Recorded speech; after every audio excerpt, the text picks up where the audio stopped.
sur RTI2 et merci d'être fidèle à nos programmes. Entre les lignes, c'est le magazine qui met le livre à l'honneur. Recueil de nouvelles, romans, essais, bandes dessinées, autobiographies. Nous sommes heureux de vous faire découvrir les œuvres qui très bientôt figureront dans votre bibliothèque personnelle. Aujourd'hui, à l'honneur, Les souris de Symmachus et autres faits insolites, dernière œuvre de la très prolifique et talentueuse auteure Regina Yaou, qui comptabilise plus d'une vingtaine d'œuvres à son actif, dont les très célèbres Ewi-Anka, Les Zoumari ou Les écueils de la vie, ou encore La révolte d'Afiba. Bonjour madame. Bonjour. Bienvenue sur le plateau. Merci. C'est une très grande joie pour moi de vous recevoir parce que je suis une fan. Ah bon? Alors, oui. Alors, je l'ai dit, vous avez une bibliographie très riche, très dense, avec des œuvres qui ont été maintes et maintes fois primées. Certaines de vos œuvres sont même étudiées dans des classes secondaires et même à l'université. Oui, absolument. C'est une chance pour moi, j'estime. Vous commencez très tôt l'écriture, déjà à l'adolescence. À l'âge de 12-14 ans, vous écrivez vos premiers poèmes. D'où vient la passion de l'écriture? Je ne sais pas, je pense que c'est un don, que c'est quelque chose qui est inné et qui a pu se développer au contact de ma passion de la lecture. Je crois que c'est tout ce qui peut expliquer la passion de la lecture cela. Qui a précédé donc celle de l'écriture. Absolument. Je crois que j'ai tellement lu et j'aimais tellement lire que le don que Dieu avait caché en moi, le don de l'écriture, a commencé à se manifester à ce moment-là. Alors, je l'ai dit, vous avez des œuvres qui ont été plusieurs fois primées. La première, ce sera La Citadine. Vous êtes en ce moment-là élève. Quand j'ai écrit La Citadine, c'était pendant les vacances de la seconde. J'étais au lycée technique en seconde et je n'avais pas eu de stage. Tout le monde avait eu un petit stage pour se faire de l'argent. Mais dans ma classe, j'étais la seule. Et puis, je suis partie en vacances chez ma grande sœur. Un matin, je me suis levée, je traînais dans la maison. Je me suis dit, tiens, je vais écrire quelque chose. Je me suis assise et j'ai écrit La Citadine. Bon, comme d'habitude, quand j'écrivais, je gardais. C'était sans arrière-pensée. Je n'avais jamais pensé faire une carrière d'écrivain. J'écrivais, c'était sûr, j'aimais ça, mais bon, ça s'arrêtait là. Et puis, quand j'étais en première, il y a eu le concours qui a été lancé par l'ENEA à l'époque. Et puis, je me suis dit, mais tiens, si je déposais la nouvelle que j'avais écrite l'année d'avant. J'ai commencé à travailler dessus. Et puis, il y a une de mes petites sœurs, Marie-Laure, qui m'a encouragée. Elle me dit, ah, tu fais bien tout ça, je suis sûre que tu vas remporter un prix. Je dis, penses-tu? Au début, je me disais, oui, je vais remporter un prix. Mais au moment d'aller déposer la nouvelle, je ne voulais plus. J'avais peur, je dis non. Elle m'a arraché la nouvelle, elle allait garder, elle allait déposer. Et au bout du compte, ça a pris plus d'1 an. Hein. J'avais déjà fini ma terminale. J'étais en première année de BTS, secrétariat de direction, quand les résultats sont sortis. Et j'étais la seule fille du groupe.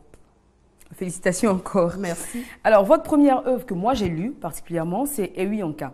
C'est un magnifique livre, je suppose que tout le monde a lu. Si ce n'est pas encore le cas, courez acheter l'œuvre. Alors, ce livre traite de sorcellerie. Et puis, j'ai lu ensuite Les Zoumari, La révolte d'Afiba, etc. Mais dans toutes ces œuvres, on a toujours de la tristesse, de la tragédie, du drame. Et ces thèmes sont tellement bien dépeints qu'on se projette dans l'œuvre et puis on souffre avec les protagonistes. On rit avec eux, on souffre avec eux, etc. Mais la tristesse et le drame sont très présents. Alors, est-ce que ça vous vient de votre histoire personnelle? Non, rien de ce que j'ai écrit ne me vient de mon histoire personnelle. J'imagine beaucoup. Ça, vraiment, Dieu m'a gâté avec ça. J'ai beaucoup, beaucoup d'imagination, depuis l'école primaire même. Et bon, il y a quand même un fond de vérité dans ce que j'écris. Par exemple, le thème de la sorcellerie. On construit une maison, on n'a pas habité la maison, on meurt. C'est quelque chose qui existe dans notre culture. C'est le thème de Ewi-Anka. Ewi-Anka, par exemple. Et moi, bon, je prends un personnage, j'invente, ou alors il y a quelqu'un qui a vécu la même situation, mais pas comme je le décris exactement. Mais je prends, et puis avec beaucoup d'imagination, j'arrive à créer quelque chose qui vous donne l'impression d'être réel. C'est là mon secret, en fait. Mais j'aime tout. En fait, pas que j'aime, mais je me sens à l'aise pour traduire les sentiments des gens, la psychologie des gens, parce que je suis moi-même quelqu'un de sentimental, d'émotif, qui laisse souvent ses sentiments parler pour lui. Vous êtes né à Dabou, oui. Vous êtes originaire de Jacquesville, donc c'est toujours le sud. Et puis, très souvent, vos histoires se situent justement au sud de la Côte d'Ivoire, donc dans des villages côtiers, lagunaires, etc. Et en même temps, vos histoires partent très souvent de faits réels, de personnages ayant existé. Est-ce que vous n'avez pas un peu, je dirais, peur que certaines personnes éventuellement puissent se reconnaître ou reconnaître d'autres personnes? Oh non, mais si certaines personnes se reconnaissent, il y a même des gens que je n'ai jamais vus, qui ne sont même pas de ma région, qui viennent me dire, écoutez, c'est de moi que vous avez parlé. Alors, vous êtes donc auteur d'œuvres, de romans, de recueils de nouvelles, mais vous écrivez aussi, et c'est pas forcément su, puisque vous écrivez en ce moment-là sous pseudo, vous écrivez des romans à l'eau de rose, qui paraissent dans des collections telles que Adoras ou Clair de Lune. Oui. Pourquoi à ce moment-là, quand vous écrivez des romans à l'eau de rose, vous prenez des pseudos? Est-ce que c'est un sous-genre ou est-ce que vous ne voulez pas forcément être collé au roman à l'eau de rose? Oh non, c'est parce que les éditeurs même nous l'ont conseillé. Hein. Ils nous ont dit que la littérature à l'eau de rose, la littérature sentimentale, est considérée comme de la paralittérature, c'est-à-dire de la littérature d'un niveau moindre Voilà. que la littérature normale. Donc, pour que les gens fassent la différence entre nos différentes œuvres, justement, il faudrait qu'on choisisse des pseudonymes. Mais vous savez, le fait même d'avoir pris les pseudonymes, ça n'a pas vraiment changé les choses parce qu'il y a des gens qui ont reconnu ma plume. J'assume quand même, hein, ça fait partie de ma bibliographie. Et partout où je passe, je cite ces romans à l'eau de rose que j'ai écrits, j'assume. Pour parler maintenant de l'œuvre à l'honneur aujourd'hui, je l'ai dit, Les souris de Symmachus et autres faits insolites. Alors, ce livre est, on va dire, la suite de Histoire si étrange. Absolument. Recueil de nouvelles également qui traite de faits insolites. Oui. Alors, Regina Yaou, selon nos informations et les enquêtes qu'on a menées, vous êtes vous-même très souvent au cœur d'histoires insolites. Oui, c'est vrai. Il y a des choses bizarres qui vous arrivent. Absolument. Il m'arrive tellement de choses bizarres. Et à chaque fois qu'il m'arrive quelque chose de bizarre, je prends toujours quelqu'un à témoin. Je dis, tu vois, quand je vais mettre ça dans un livre, on va dire celle-là, elle exagère. Mais c'est la réalité. Il y a l'histoire de l'homme sans sang. Et cette histoire vous est personnellement arrivée. Oui, l'homme sans sang. Hein, un homme qui est venu me voir un soir dans la pénombre pour me conter fleurette. Je ne voyais pas la personne. Et au moment de partir, la personne me dit, mais serrez-moi au moins la main. Et moi, je tends la main au monsieur. Sa main est glacée comme si il était congelé. Et lui, quand je retire ma main, il me dit, oh, vous savez, je n'ai pas beaucoup de sang. Mais là, je failli prendre mes jambes à mon cou. Un être humain qui n'a pas beaucoup de sang dans le corps. Et il est peut-être anémié. Anémié, pour être glacé comme un morceau de viande qui sortirait du congélateur. Alors, Les souris de Symmachus, donc tome 2, on va dire, et autres faits insolites. La première histoire qui s'appelle un 1er janvier. Donc, c'est l'histoire d'une jeune dame, Laki, qui décède un 1er janvier d'une crise d'asthme. Alors là, on pourrait se demander, est-ce que c'est pas juste triste? Est-ce que c'est pas juste tragique? Est-ce qu'il faut forcément chercher le côté... c'est clair que c'est pas courant de décéder un 1er janvier, mais ça arrive. Ça arrive, vous connaissez beaucoup de gens, vous, qui sont morts un 1er janvier en train de se préparer à recevoir. Parce que c'est pas si simplement, si elle était malade, par exemple, alitée, qu'elle est morte un 1er janvier, on ne va pas prendre ça pour quelque chose d'extraordinaire. On peut mourir à n'importe quelle date de l'année. Mais quand on s'est préparé, on a fait à manger, on a dressé la table, on a apprêté ses enfants, on va maintenant aller prendre sa douche. On a une crise, on a d'habitude des crises d'asthme, on tombe là et on meurt, justement le 1er janvier. Pendant que les invités arrivent, je trouve que ce n'est pas quelque chose de courant. La seconde histoire, c'est l'histoire qui donne son nom donc, au livre, Les souris de Symmachus. Alors, Symmachus, dans l'histoire, c'est un quartier. Hein. Oui, c'est un quartier d'Abidjan. D'accord. Alors, déjà, pourquoi vous avez décidé de donner le nom de cette nouvelle à l'œuvre? Je trouve que c'est la nouvelle la plus étrange de tout le recueil. Deuxièmement, je trouve que ça fait un beau titre aussi. Ça sonne très bien. Oui, c'est très agréable à l'oreille. Les souris de Symmachus. Donc, c'est une dame qui entend du bruit donc, dans son plafond la nuit pendant qu'elle priait. Non, on n'entend pas du bruit dans son plafond. Hein. Il n'y a pas de plafond là où elle est. Elle est dans une genre de véranda. Et au-dessus, elle voit la poutre qui traverse la maison. Et les souris qui sont accrochées. Et qui dansent, qui vont, qui viennent. Dès qu'elle commence à prier, dès que la prière monte, les souris s'agitent, font plein de bruit. Et puis elle en a eu marre, elle a commandé sur eux le feu du Saint-Esprit. Les souris sont tombées en grappe, ont pris la fuite et plus jamais il n'y a eu de souris dans sa maison. Pourtant, dans les autres maisons, il y a des souris. Le fait que les souris soient tombées, déjà, ça vous fait sentir que ce ne sont pas des souris ordinaires et en groupe. Et puis, elles ont pris la fuite. Alors, sans même leur lancer quoi que ce soit. Elle a dit, je vous envoie le feu du Saint-Esprit. C'est tout ce qu'elle a dit. Et puis les souris. Toutes les histoires, on rappelle qu'elles sont véridiques. Absolument. Je ne veux pas vous dire à qui c'est arrivé, mais c'est à une de mes proches. D'accord. Et les souris n'ont plus réapparu dans la maison? Non, les souris ont disparu pour de bon. La troisième histoire, c'est celle d'un petit bébé malade qui doit se faire opérer, qui doit avoir une opération à cœur ouvert, je crois. Et puis, sa mère très, très pieuse, ses parents qui prient. Et le jour prévu pour l'opération, l'enfant se réveille avec des points de suture sur la poitrine. Absolument. On envoie l'enfant à l'hôpital et on se rend compte qu'il est guéri. C'est comme s'il avait déjà subi une opération chirurgicale. Mais... Et là encore, on a du mal à y croire, mais c'est encore une histoire réelle, véridique. Une histoire vraie.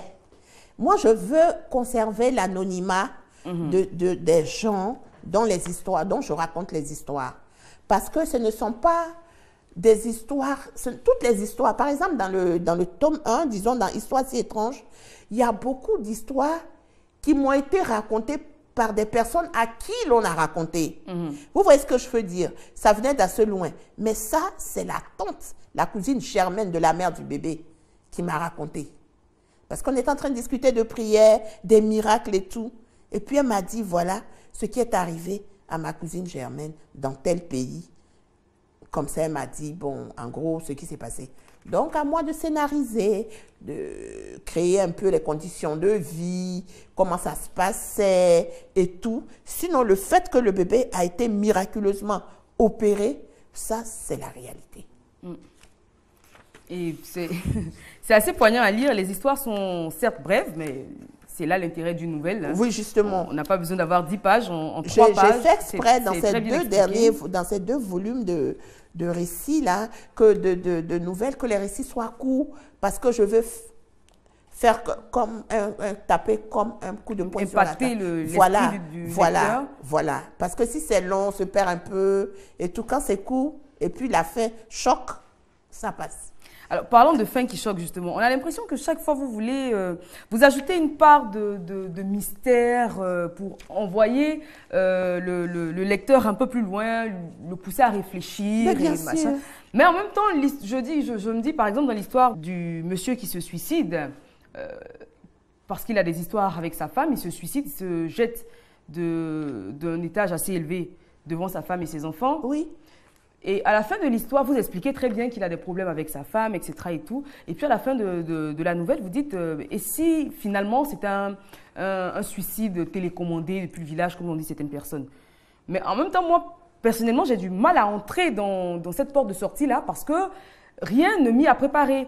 Je veux dire, si pendant la nouvelle, on m'avait dit que, c'était précisé que par exemple, il faisait des cauchemars, il voyait un oncle du village, etc., je serais allée plus volontiers vers cette porte. Mais l'histoire expliquait clairement, il a des problèmes avec sa femme, il ne supporte pas. Il y a des gens qui sont moins forts psychologiquement que d'autres. Peut-être était-il dépressif, moi c'est plutôt vers là que part mon imagination. Et vous nous dites, si finalement c'était un suicide télécommandé du village. Oui, ce qui a été dit, mais ça faisait longtemps que sa femme et lui ne s'entendaient plus, ils étaient même en séparation de corps. Et vous savez, l'histoire s'est passée, là je vais le dire, hein, l'histoire s'est passée à New York. Et comment les immeubles sont hauts à New York?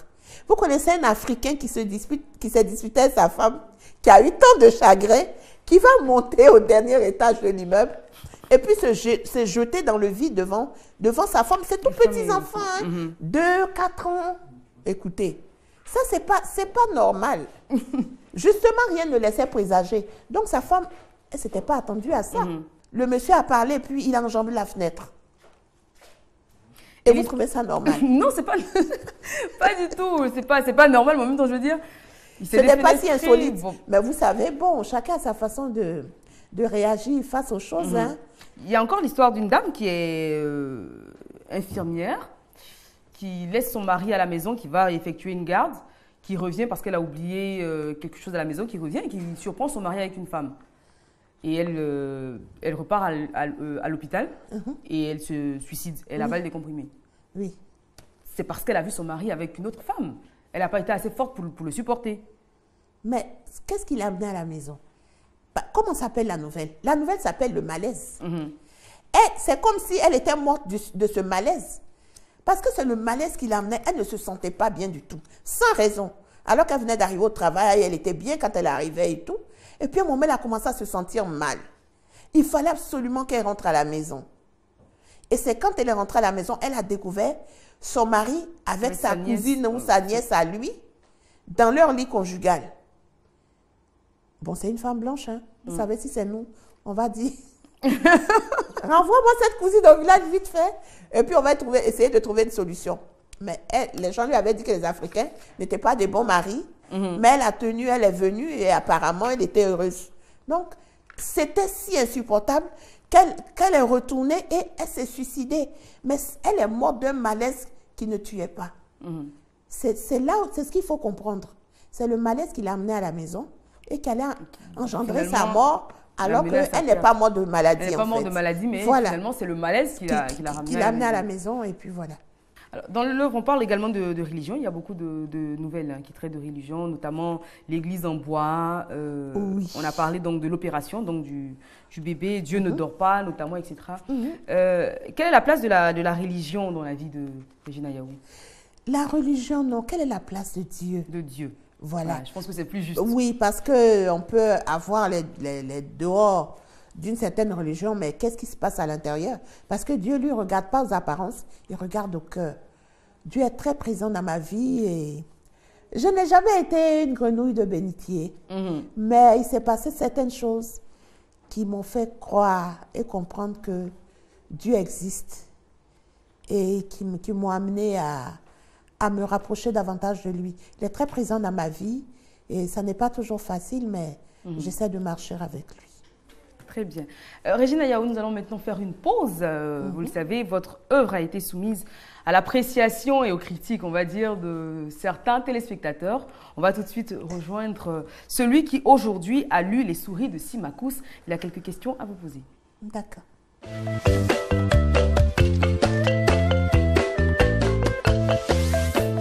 Bonjour à toi Eva, bonjour à Madame Regina Yaou. Moi j'ai deux questions. La première au niveau de la forme, je prends le titre Les souris de Simakous, l'image de trois souris avec l'une de ces souris qui a un regard perché vers le haut. Alors la question est de savoir pourquoi le choix de ce titre-là, Les souris de Simakous, qui est en réalité la deuxième histoire de cette œuvre-là. Et puis la deuxième des questions est que lorsque nous parcourons cette œuvre-là, nous revenons sur un thème qui est redondant, la question de la mort. J'aimerais bien savoir pourquoi est-ce que l'auteur revient donc sur ce thème qui est un fait naturel.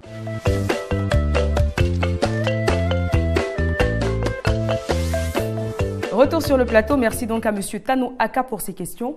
Regina Yaou, vous les avez entendues. Alors, la couverture, pourquoi les souris sur la couverture? Excusez-moi, permettez-moi de rire. Parce que franchement, les lecteurs, ils nous laissent souvent ébobis parce que ce sont des détails auxquels on ne pense pas. D'abord, l'illustrateur vous fait une proposition.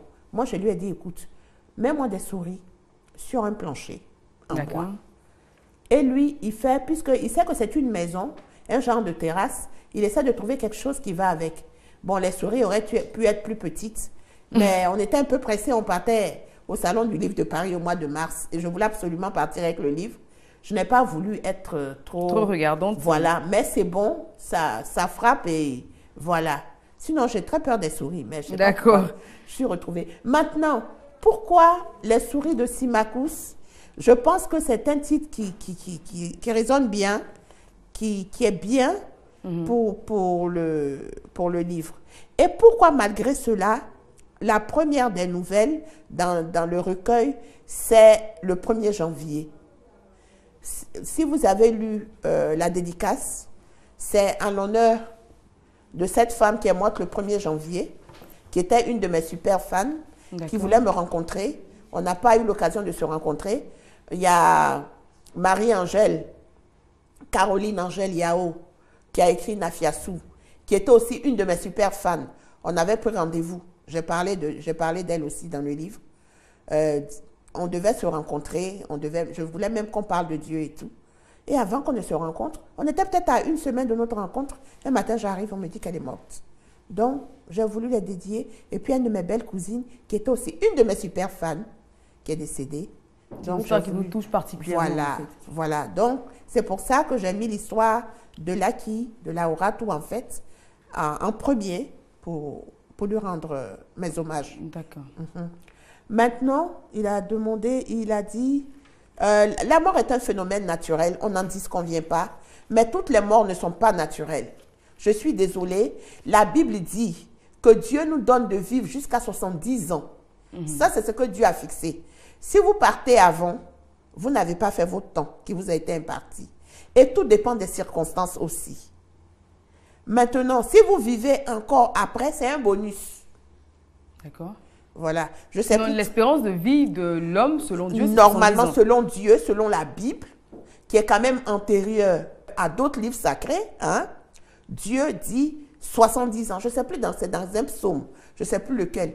70 ans que Dieu vous donne là, c'est ça qui est pour vous. Si vous mourrez avant, vous avez été privé. Si vous mourrez après, c'est un bonus. Donc, n'ayant pas eu 70 ans, elle est morte. Elle n'est pas morte elle n'est pas morte quand elle devait mourir. Et puis, je trouve quand même que ça n'est pas banal. N'importe qui, et je ne suis pas la seule à avoir été choquée, tous ceux qui attendaient de venir à la fête chez cette dame, ils ont été choqués. Ils se disent, mais comment?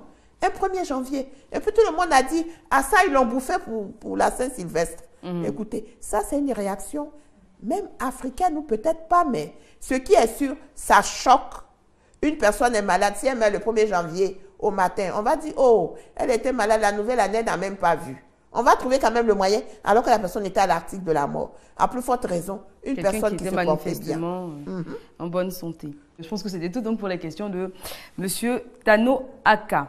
Alors, on a parlé de l'œuvre. J'espère que ce qu'on en a dit a intéressé les téléspectateurs qui vont se la procurer. On va parler aussi de votre actualité, parce que vous avez plusieurs livres en préparation. Vous écrivez plusieurs livres, plusieurs romans en même temps. Oui. Est-ce que vous ne mélangez pas un peu les pinceaux? Non, parce que voilà comment ça arrive. Ou les plumes, je veux dire. Voilà comment ça arrive. Bon, j'ai l'idée d'un roman. Je le commence. Hein. Pendant que je suis en train de l'écrire, j'ai l'idée pour un autre roman. Donc, je le laisse. Je laisse le premier et puis je commence le deuxième. Quand j'ai une idée, donc les deux sont en préparation. En stand-by. Voilà, quand j'ai une idée pour un, j'écris, ça vient. Quand l'inspiration s'arrête concernant un, je passe à l'autre. Et c'est celui parmi les deux qui va tenir le plus la route que je finis. Mais en général, si j'ai beaucoup d'œuvres en préparation, dès que je prends une œuvre que j'ai décidé de l'écrire, je dis, bon, cette fois-ci, je vais travailler sur ça. Si je reprends peut-être les 4 ou dernières pages, les 6 dernières pages, je lis, ça doit se déclencher automatiquement. Et si ça se déclenche, 2 semaines, j'ai bouclé le roman. Wow. Alors, bon, ça, c'est un recueil de nouvelles. Hein, l'écriture d'un recueil est différente de l'écriture d'un roman, par exemple. Et Les souris de Simakou, c'est votre frère, vous l'avez écrit. On me pose toujours cette question, mais c'est difficile de répondre. Par exemple, j'ai écrit Histoire si étrange il y a des années. Ça veut dire que je suis là, j'ajoute une nouvelle, ou bien j'écris toutes les nouvelles, et puis je fais autre chose. Donc, c'est différent, c'est difficile de pouvoir dire, ça m'a pris 6 mois, ça m'a pris 1 an. Mais ce roman, je l'ai écrit... Dans l'antre du loup? Dans l'antre du loup, je l'ai écrit en 2 semaines. En 2 semaines? En 2 semaines. Attendez, je m'explique. J'avais écrit, je crois, 23 ou 32 pages. Et puis, je l'avais laissé en jachère. Un matin, je me suis levée, je dis, je reprends dans l'antre du loup. Et quand j'écris jusqu'à un certain moment, j'appelle ce moment-là la vitesse de croisière. Je sens, ça vient. Je ne peux rien faire d'autre. Je ne peux rien faire d'autre. Je travaille, par exemple, de 9h jusqu'à 13h. je mange à 13h, j'atteins un peu à 14h, je reprends jusqu'à 19h. Après dîner, je viens, je travaille jusqu'à 22, 23h, je me couche à 1h du matin. 2h du matin, je me lève, je travaille jusqu'à 6h. Comme ça, en 2 semaines, bouclé. Il m'est déjà arrivé aussi d'écrire un autre livre comme ça. Parce que, en fait, moi, je crois chez moi, ce qui est un peu difficile, ce sont les toutes premières pages. Je cherche un peu mes repères. Mais une fois que c'est fait, même dans l'antre du loup, il a fallu pratiquement écrire la fin pour retourner. Et j'ai un roman qui sort bientôt, qui s'appelle Au cœur de la fournaise, qui est un thriller politique. J'ai dû écrire la fin avant de revenir au milieu. J'avais mon scénario et tout, mais je sentais tellement la scène de la fin que j'ai laissé. J'ai écrit la fin et je suis revenue là où je m'étais arrêtée pour boucler. J'écris un peu comme si je tournais un film. C'est pas forcément dans l'ordre. Très bien. Merci beaucoup, Regina Yaou. De rien. Nous tirons au terme de notre émission. Ce fut un grand plaisir pour moi de vous recevoir sur ce plateau. Tout le plaisir fut pour moi. Merci pour parler donc de cette œuvre. Je rappelle Les souris de Symmachus et autres histoires insolites, recueil de nouvelles. Vous pourrez, à travers ce roman, vous évader et vous poser certaines questions également. Voilà. Absolument. On va mettre ici un terme à notre émission. Merci encore une fois. Je vais vous laisser le mot de la fin. Merci. Et puis vous, fidèles téléspectateurs, on va se retrouver dans 2 semaines, toujours sur RTI2. Ben, j'étais contente d'être avec mes lecteurs, avec mes fans. Je vous remercie. Je remercie la télévision. Je remercie tous ceux qui me soutiennent depuis que je suis toute jeune jusqu'à aujourd'hui. Il y a des familles, depuis le Zoumari jusqu'aux souris de Symmachus et bientôt Opération Fournaise, qui achètent mes livres. Je leur dis merci. Pour tous ceux qui me voient dans la rue, qui viennent me saluer, me féliciter, je leur dis merci aussi. Que Dieu nous garde tous. Soyez bénis. Amen.